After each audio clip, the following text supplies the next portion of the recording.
So I'm standing in front of our Rudbeckia planting in our overwintered tunnel, and you can see they're just starting to bloom really this week. And this is a crop that maybe you wouldn't think of right away for an early summer flower, but we've found that they've overwintered really well in our tunnels, and they can actually they can just be a really cheerful and bright and dramatic addition to early spring or early summer bouquets.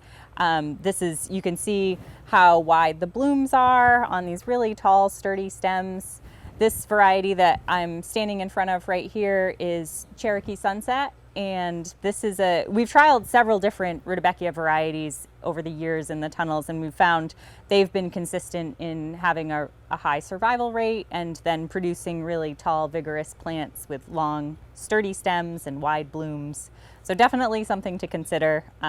They can also be really nice as just a focal flower too, again in the early summer before most of the field crops have really started coming in. One of the last varieties that we want to show you out of this tunnel, it's July 7th, and I'm standing in front of our Rudbeckia planting, and the variety that I have here is Sahara, which is a new ad for us. This is the first time that we've seen it in our overwintered tunnel, and we are really, really happy with its performance so far. It's a little later blooming than some of the other Rudbeckia varieties that we have trialed in here, but it's definitely worth the wait.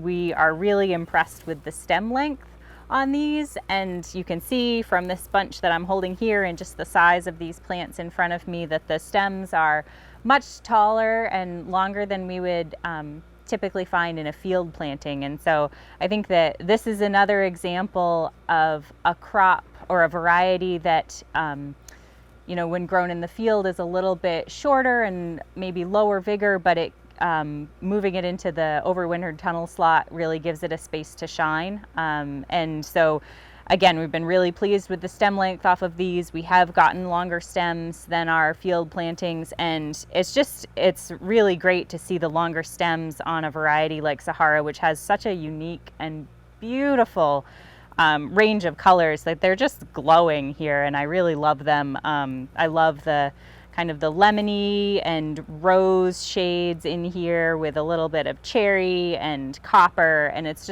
such a unique range of colors in a Rudbeckia, and so it's really exciting to see it doing so well in this tunnel planting.